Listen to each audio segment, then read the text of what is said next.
পৃথিবীর সবাই মৃত্যু পর্যন্ত প্রত্যেক নবীও দোয়া করেছেন, প্রত্যেক উম্মত দোয়া করেছেন, কিয়ামত পর্যন্ত সকলকেই দোয়া করতে হবে মৃত্যু পর্যন্ত। রব্বানা যালামনা আনফুসানা ওয়া ইল্লাম তাগফির লানা ওয়া তারহামনা লানাকুনান্না মিনাল খাসিরিন। কিন্তু আমার নবীকে আল্লাহ রাব্বুল আলামিন বলেন, আপনি দোয়া করেন আর না করেন আমি ক্ষমা তো করেই দিয়েছি। পৃথিবীর সকলের ক্ষমার ঘোষণা হবে কিয়ামতের ময়দানে। কাউকে আল্লাহ ক্ষমার ঘোষণা দিয়ে ক্ষমা করে দিবেন, কাউকে আল্লাহ পাক পাকড়াও করবেন।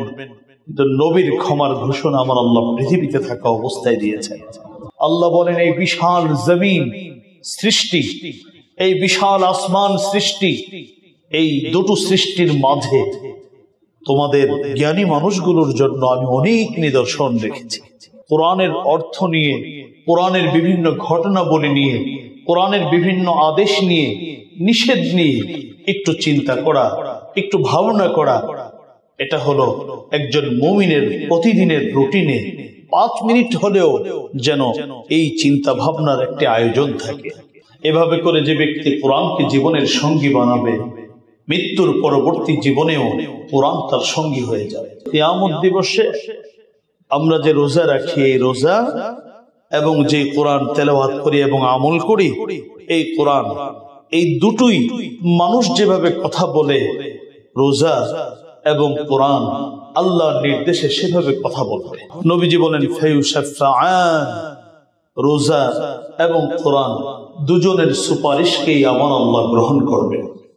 وَلَقَدْ يَسَّرْنَا الْقُرْآنَ لِلذِّكْرِ فَهَلْ مِن মুদ্দাকির। সূরাতুল কমারে আল্লাহ পাক এই আয়াতটি 4 বার, প্রায় 4 বার বলেছেন, নিশ্চয়ই আমি কোরআনকে উপদেশ গ্রহণের জন্য সহজ করে দিয়েছি। পৃথিবীর আপামর জনতা, শিক্ষিত মূর্খ, আরবিয়ান, আরবি, অনারবি,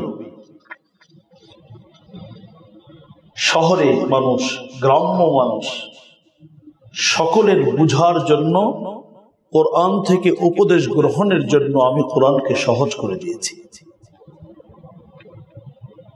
এমন নয় যে আরবের মানুষেরা কোরআন বুঝবে, বুঝালে, চায়নার মানুষেরা কোরআন বুঝালে বুঝবে না, এমনটি নয়।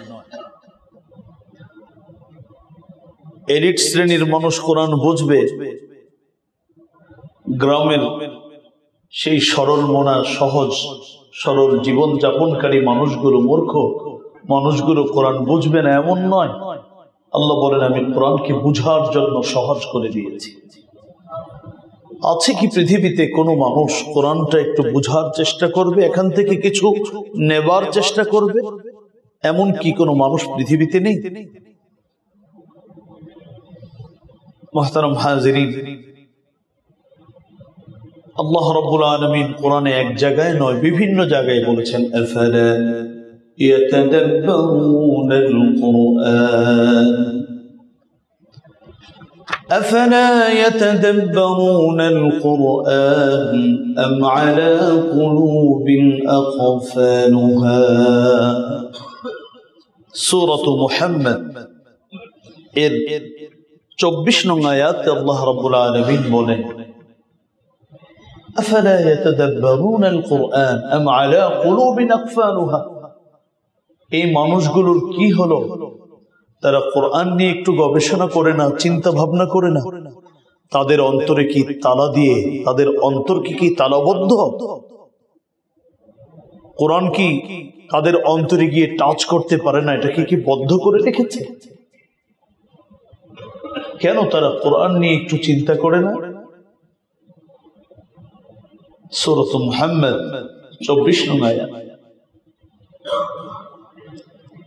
সূরা সাদ 29 নং আয়াতে আল্লাহ রাব্বুল আলামিন বলেন, কিতাবুন আনজালনাহু ইলাইকা মুবারাকুন লিয়াদাব্বারু আয়াতিহি ওয়া লিয়াতাযাক্কারা উলুল আলবাব।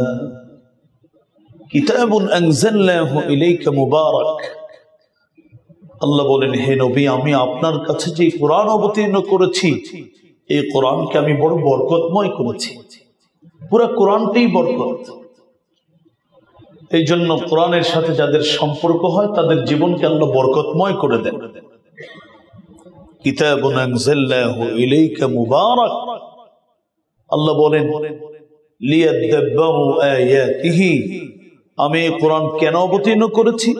যাতে করে কোরআনের প্রতিটি আয়াত নিয়ে পৃথিবীর মানুষ একটু গবেষণা করে চিন্তা ভাবনা করে।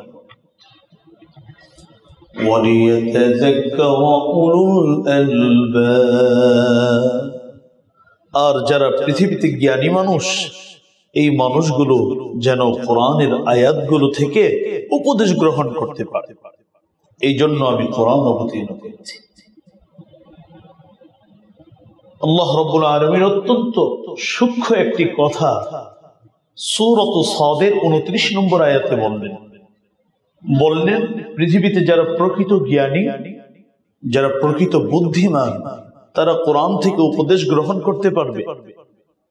সুতরাং আমার কথা নয়, আল্লাহর কথা হচ্ছে, যারা কোরআন থেকে উপদেশ গ্রহণ করতে পারে না, এই মানুষগুলোকে পৃথিবীর মানুষ যতই বুদ্ধিমান মনে করে, আমার আল্লাহর কাছে ওরা বুদ্ধিমান নয়, ওরা বোকা।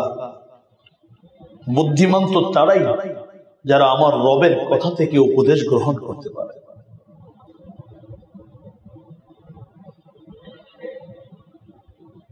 তাহলে সূরাতুল কমরের 17, সূরাত মুহাম্মাদের 24 এবং সূরাত সাদের 29, প্রতিটি আয়াতে আল্লাহ রাব্বুল আলামিন বললেন, মানুষ কেন কোরআনের আয়াত নিয়ে একটু চিন্তা ভাবনা করে না, কেন কোরআনের বিভিন্ন ঘটনাবলী থেকে উপদেশ গ্রহণ করে না। সূরাতুন নিসা এর 82 নং আয়াতে আল্লাহ রাব্বুল আলামিন বলেছেন, যারা কোরআন নিয়ে গবেষণা করবে, চিন্তা করবে, তারা একটি পর্যায়ে স্বীকার করতে বাধ্য হবে যে কোরআনের একটি আয়াত আমার আল্লাহ ছাড়া পৃথিবীর কারো পক্ষ থেকে হতে পারে না। আফালা ইয়াতাদাব্বারুনাল কুরআন ওয়ালাউ কানা মিন ইনদি গায়রিল্লাহি লাওয়াজাদু ফীহি ইখতিলাফান কাসীরা। আল্লাহ বলেন, মানুষ কেন কোরআন নিয়ে চিন্তা করে না? যদি চিন্তা করত মানুষ, তাহলে এ কথা স্বীকার করতে বাধ্য হতো, ওয়ালাউ কানা মিন ইনদি গায়রিল্লাহি লাওয়াজাদু ফীহি ইখতিলাফান কাসীরা। এই কোরআনের একটি আয়াত যদি আল্লাহ ছাড়া পৃথিবীর কারো পক্ষ থেকে আসতো, তাহলে এই কোরআনের এক আয়াতের সাথে আরেক আয়াতের সামঞ্জস্যতা হতো না, মিল থাকতো না। বরং শুরুতে এক কথা, মাঝে আরেক কথা, একটু পরে গিয়ে দেখতো দুটার সাথে কোনোটার সাথেই মিলে না। কিন্তু যেহেতু এই কোরআনের শুরু থেকে শেষ পর্যন্ত একটি অপরটির সাংঘর্ষিক নয়, এটাই প্রমাণ বহন করে এই কোরআনের শুরু থেকে শেষ পর্যন্ত আমি আল্লাহর পক্ষ থেকে অবতীর্ণ। মুহতারাম হাজিরিন, দুর্ভাগ্য আমাদের, কোরআন নিয়ে গবেষণা করা এটা খুব অল্প সংখ্যক মানুষের দায়িত্ব আমরা মনে করি, কিন্তু কোরআন নিয়ে গবেষণা করা যে প্রতিটি মুমিনের উপর ফরজ, কোরআন নিয়ে চিন্তা করা যে আমার আপনার সকলের দায়িত্ব, এই কথাটা আমরা অনেকাংশে ভুলে গেছি। সাহাবায়ে কেরামের জীবনী যদি দেখি, আমাদের সমাজে তো কোরআন যখন তেলাওয়াত হয়, যদিও এখন পরিবর্তন হচ্ছে, অর্থ চিন্তা করবে অনেক দূরের কথা। এই তো রমজান গেল, এত দ্রুত তেলাওয়াত, 50 মিনিটে 20 রাকাত নামাজ শেষ। আয়াত নিয়ে গবেষণা করবে তো দূরের কথা, আয়াতের অর্থ লক্ষ্য করে তেলাওয়াত করবে তো দূরের কথা, অক্ষরই তো বোঝা যায় না। অক্ষর বোঝা হাফেজ সাহেবদের জন্যই দায় হয়ে দাঁড়ায়। অথচ সাহাবায়ে কেরাম কিভাবে তেলাওয়াত শিখতেন আপনাদেরকে কয়েকটি হাদিস বললে আপনারা বুঝতে পারবেন। হযরত ওমর ইবনুল খাত্তাব রাদিয়াল্লাহু তাআলা আনহু ছেড়ে হযরত আব্দুল্লাহ ইবনে ওমর রাদিয়াল্লাহু তাআলা আনহুমা তিনি সূরাতুল বাকারা মুখস্থ করেছেন। ওয়ালাকাদ হাফিযা ইবনু ওমর সূরাতুল বাকারা ফি সিনিন,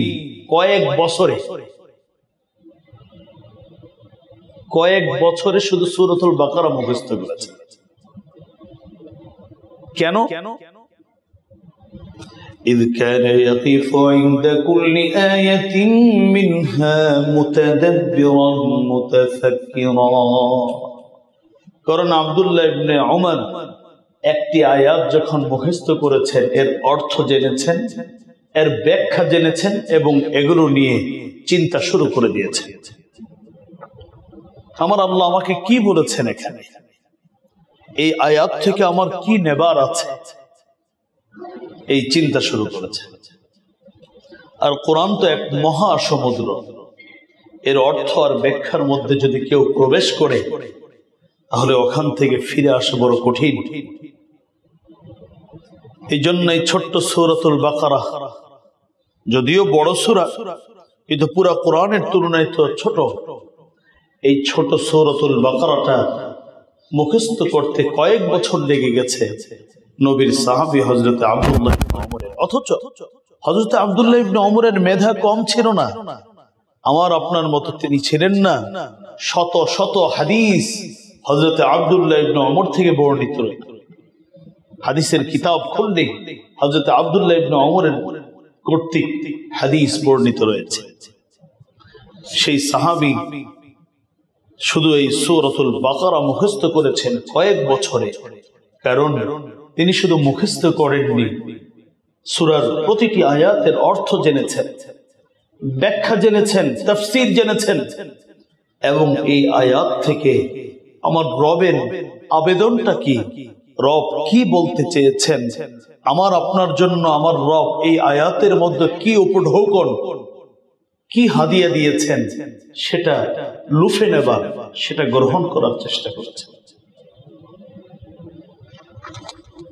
আরেকজন সাহাবী হযরত আব্দুর রহমান আস-সুলামী রাদিয়াল্লাহু তাআলা, আবু আব্দুর রহমান আস-সুলামী, তিনি বলেন, কুন্না ইযা তাআল্লামনা আল-আশরা মিনাল কুরআন لم نتعلم العشر التي بعدها حتى نتعلم حلالها وحرامها وأمرها ونهيها।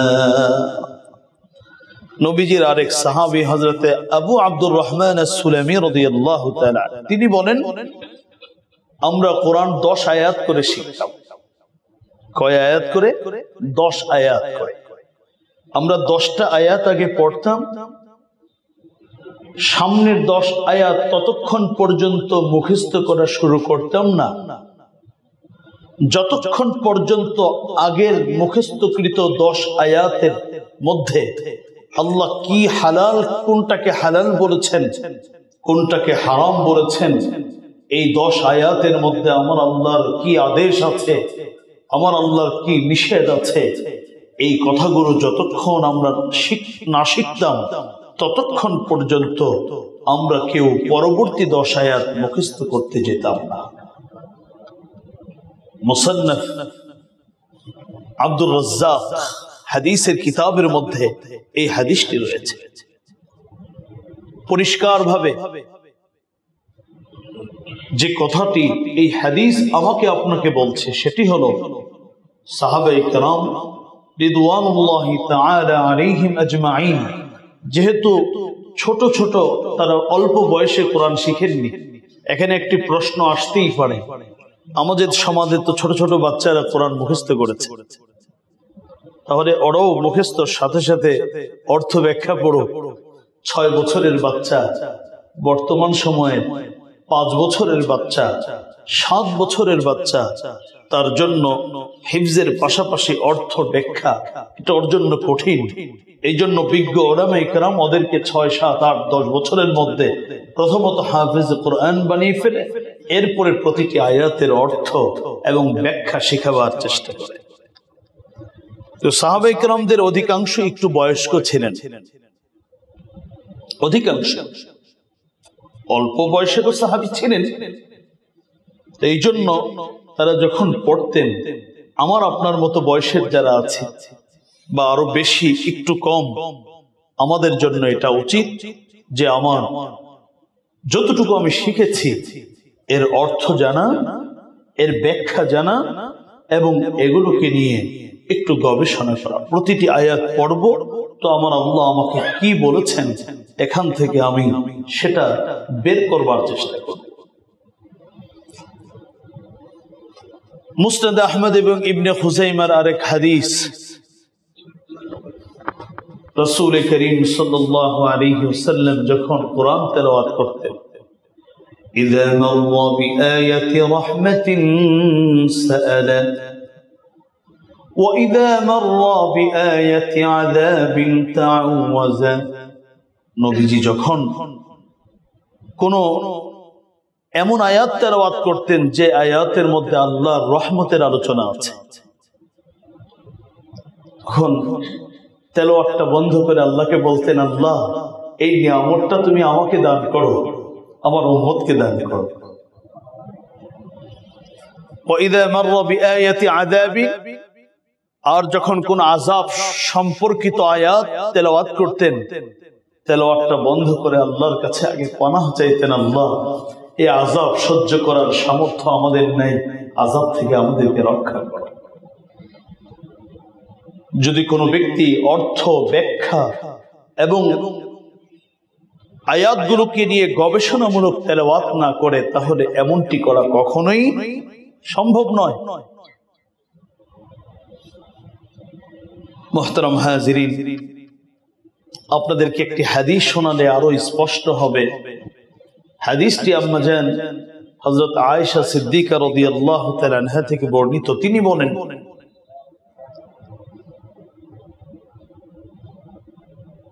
হযরত আয়েশা সিদ্দিকা রাদিয়াল্লাহু তাআলা আনহা নবীজির রাতের নামাজের বর্ণনা দিচ্ছিলেন। বড় হাদিস, আমি সংক্ষিপ্ত করে বলছি। তিনি বলেন, নবীজি যখনই রাতের নামাজ পড়তেন, একটি আয়াত তেলাওয়াত করতেন আর কান্না করতেন, আবার একটি আয়াত তেলাওয়াত করতেন, কান্না করতেন, আবার একটি আয়াত তেলাওয়াত করতেন, কান্না করতেন। খুব বেশি কান্না করতেন নবীজি রাতের বেলা নামাজ। তেলাওয়াতের সংখ্যা কম ছিল, সময় কম থাকলে কম তেলাওয়াত করতেন, কিন্তু একেবারে অর্থ ব্যাখ্যা বুঝে বুঝে তেলাওয়াত করতেন আর অঝরে কাঁদতেন। হযরত আয়েশা বলেন, একদিন নবীজি নামাজ পড়ছেন আর অঝরে কাঁদছেন, তেলাওয়াত করছেন আর কাঁদছেন। ঠিক ওই মুহূর্তে নবীজির মুয়াজ্জিন হযরত বিলাল হাবশী রাদিয়াল্লাহু তাআলা আনহু আসলেন।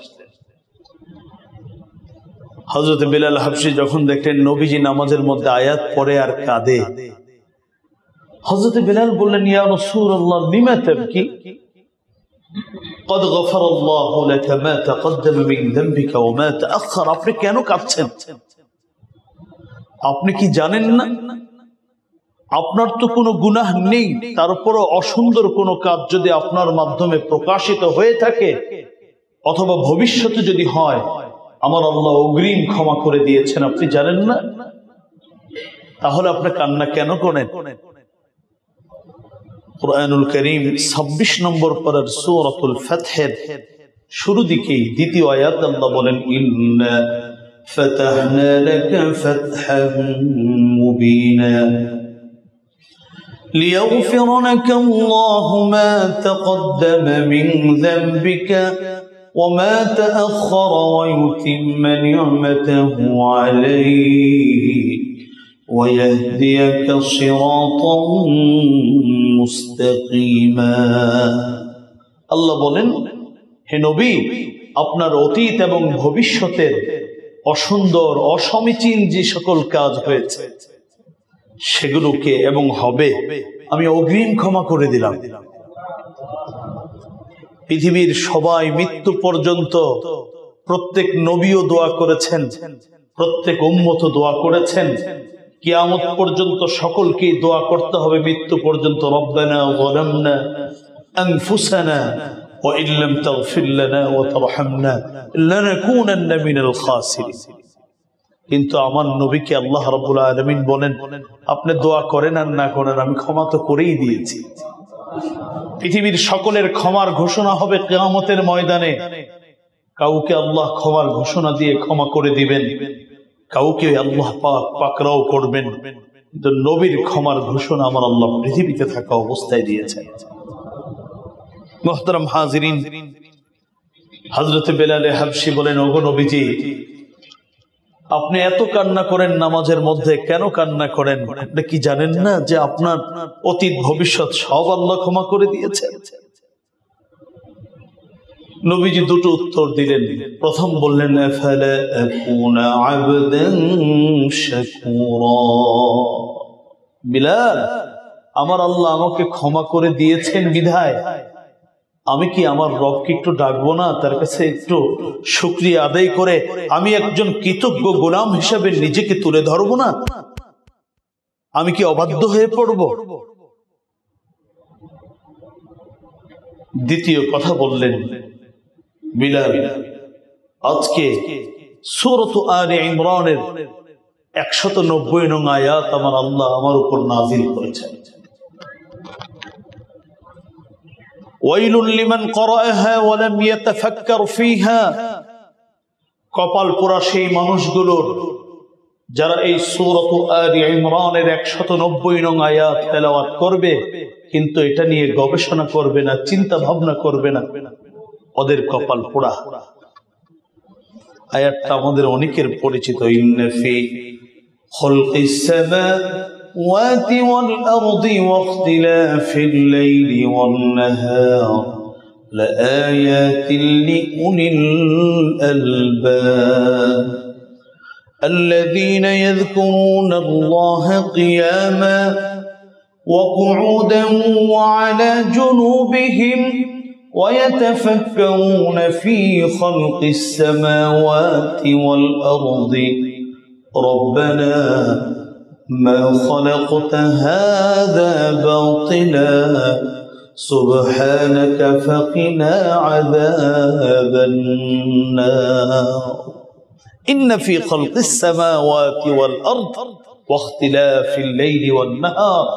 আল্লাহ বলেন, এই বিশাল জমিন সৃষ্টি, এই বিশাল আসমান সৃষ্টি, এই দুটো সৃষ্টির মাঝে তোমাদের জ্ঞানী মানুষগুলোর জন্য আমি অনেক নিদর্শন রেখেছি। এই যে রাত দিনের পরিবর্তন, ওয়াখতিলাফিল লাইলি ওয়ান নাহার, রাত এবং দিনের যে এই যে পরিবর্তনগুলো হচ্ছে, এগুলোকে আমি তোমাদের উপদেশ গ্রহণ করার একটি মাধ্যম বানিয়েছি। মানুষ কত কিছু চিন্তা করে কিন্তু কখনো এই রাত নিয়ে তার গবেষণা নেই, দিন নিয়ে তার গবেষণা নেই। মানুষ কি কখনো চিন্তা করে আমার আল্লাহ রাব্বুল আলামিন যদি রাতের অন্ধকারটাকে কেড়ে নিতেন তাহলে মানুষের জীবনটা দুর্বিষহ হয়ে পড়ত? দিনের আলোটাকে যদি আমার আল্লাহ বন্ধ করে দিতেন তাহলে পৃথিবীর মানুষের যে কি দুর্দশা হতো। অল্প কয়েক ঘন্টা মানুষ রাতে ইলেকট্রিসিটি ব্যবহার করে, এতেই কি অবস্থা, ইলেকট্রিসিটির সংকট। আর যদি তার মেল ফ্যাক্টরি সবকিছু কৃত্রিম উপায়ে যদি ব্যবহার করা লাগতো তাহলে মানুষের অবস্থা কি হতো? আল্লাহ রাব্বুল আলামিন এই জমিন আসমানের সৃষ্টি, রাত দিনের পরিবর্তন, কখনো রাত ছোট, কখনো রাত বড়, কখনো দিন বড়, কখনো দিন ছোট, এই বিশাল আসমান, খুঁটিবিহীন আসমান, হাজার হাজার বছর হয়ে গেল, কিছু খসেও পড়ে না, নড়েও না, ভাঙেও না, রঙেরও পরিবর্তন হয় না। কি দিয়ে দাঁড় করিয়ে রেখেছেন এই বিশাল সুবিশাল আসমান? যার উপর কি পরিমাণ বোঝা, কি পরিমাণ সেখানে। কারণ হাদিস শরীফ আমি আপনাদেরকে বলেছি, আল্লাহর রাসূল বলেছেন ফেরেশতারা আসমানের উপর এমন ভাবে দাঁড়িয়ে আছে যে 1 বিঘা জায়গাও আসমানে খালি নেই। জমিনের মধ্যে খালির অভাব নেই। এখানে কয়েকটা মানুষ বসে আছি, বাহিরে খালি আর খালি। এমন বহু জায়গা আছে শত শত মাইল একটা ঘর নাই, বাড়ি নাই, মানুষ নাই, জন নাই। কিন্তু আমার আল্লাহর নবী বলেন, আমার আল্লাহ রাব্বুল আলামিন এত পরিমাণ ফেরেশতা আসমানে রেখেছেন যে 1 বিঘা এতটুকু জায়গা খালি নেই যেখানে একজন ফেরেশতা দাঁড়িয়ে নেই। তাহলে কি পরিমাণ ওয়েট আসমানের উপরে। আল্লাহ রাব্বুল আলামিন সেটা সৃষ্টি করলেন একটা খুঁটি নেই, বিগাইরি আমাদ, কোন খুঁটি ছাড়া, কোন পিলার ছাড়া।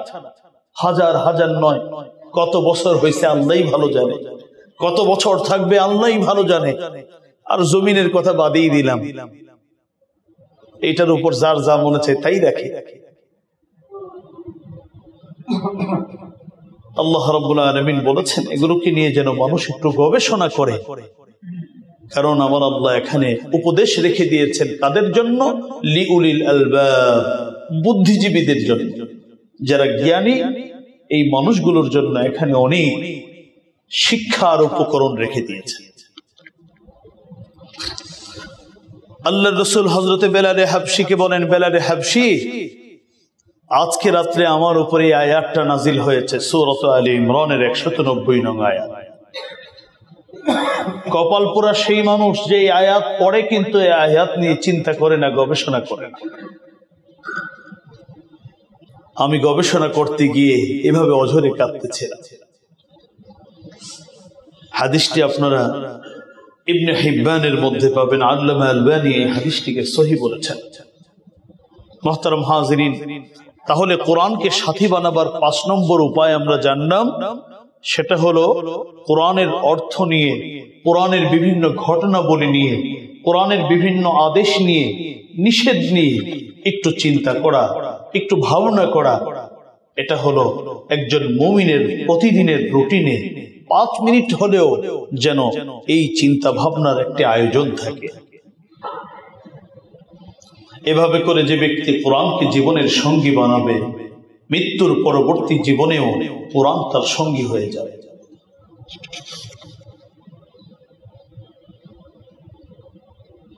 6 নম্বর, 5 নম্বর,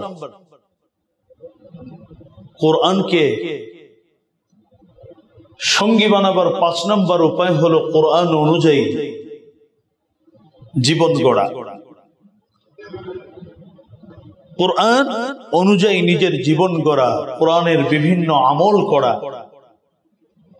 যে ব্যক্তি কোরআন অনুযায়ী জীবন গড়বে, আল্লাহ রাব্বুল আলামিন কোরআনকে মৃত্যুর পরবর্তী জীবনে কোরআনকে তার সঙ্গী বানিয়ে দিবেন। সহিহ মুসলিম শরীফের হাদিস, হযরত নওয়াস ইবনে সামআন রাদিয়াল্লাহু তাআলা আনহু থেকে বর্ণিত। তিনি বলেন, আমি রাসূলুল্লাহ সাল্লাল্লাহু আলাইহি ওয়াসাল্লামকে বলতে শুনেছি, আল্লাহর রাসূল ইরশাদ করেছেন,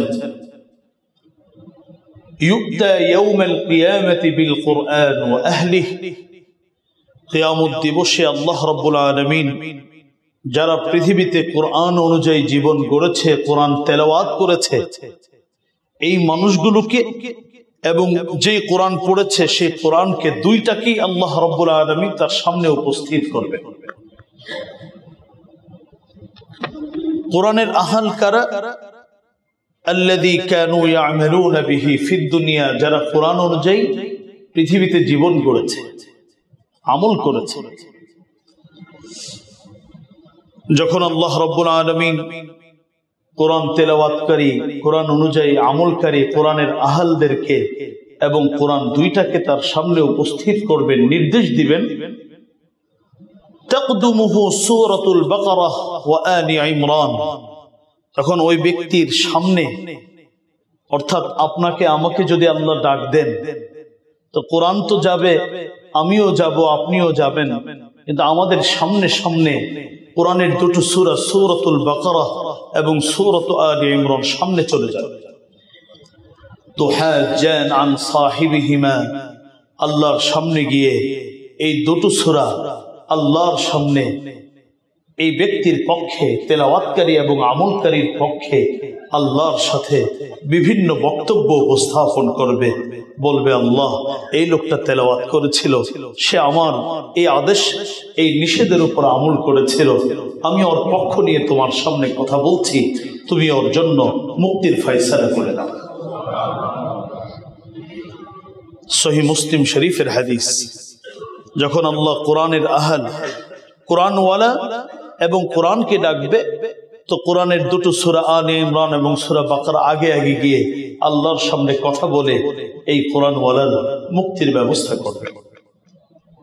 সহিহ মুসলিম শরীফের হাদিস। মুস্তাদরাক হাকিম এবং মুসনাদে আহমদের হাদিস, হযরত আব্দুল্লাহ ইবনে আমর থেকে বর্ণিত। তিনি বলেন, রাসূল করিম সাল্লাল্লাহু আলাইহি ওয়াসাল্লাম ইরশাদ করেছেন, আস-সিয়াম والقرآن يشفعان للعبد يقول الصيام أي رب منعته الطعام والشهوات بالنهار فشفعني فيه ويقول القرآن منعته النوم بالليل فشفعني فيه।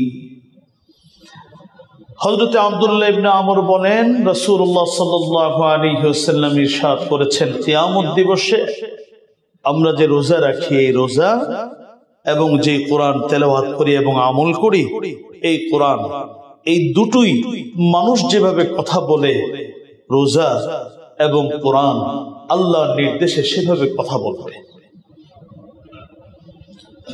রোজা বলবে, আল্লাহ, আপনার এই বান্দাকে আমি রোজার মাধ্যমে দিনে বেলা খাবার দাবার, কামভাব পূরণ থেকে আমি বিরত রেখেছিলাম, সারাদিন খায়নি,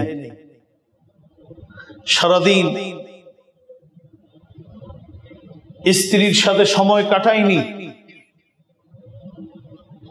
আমি তাকে এগুলো থেকে বিরত রেখেছিলাম, সে আমার কথা মেনেছে। সুতরাং আজকে আমি ওর পক্ষ নিয়ে কথা বলছি, হে রব, তুমি আমার সুপারিশটা গ্রহণ করো। ওয়ায়াকুলুল কুরআন মানা'তুহু আন-নাওম বিল-লাইলি ফাশাফি'নি ফি। আর সেদিন এই কোরআনে কারীম আল্লাহর সামনে কথা বলবে, বলবে, আল্লাহ, রাতের বেলায় আরামের ঘুম আমি হারাম করে দিয়েছিলাম, সন্ধ্যার পরে লম্বা তেলাওয়াত। রমজান মাসে মানুষ ঘুমাইতে পারে? ঘুমের সময় কোথায়? এছাড়াও রমজান ছাড়াও বিভিন্ন সময় রাতের বেলা যারা তেলাওয়াত করে, ঘুমকে, আরামের ঘুমকে হারাম করে, তাদের পক্ষ নিয়ে কোরআন বলবে, আল্লাহ, আজকে এই মানুষগুলোর পক্ষে আমি কথা বলছি, তুমি আমার ওর কথা শোনো আর না শোনো, আমারটা শোনো। নবীজি বলেন, ফায়ুশাফাআন, রোজা এবং কোরআন দুজনের সুপারিশকেই আমার আল্লাহ গ্রহণ করবে। মুসনাদে আহমদ এবং মুস্তাদরাক হাকিমের হাদিস এবং সহিহ হাদিস।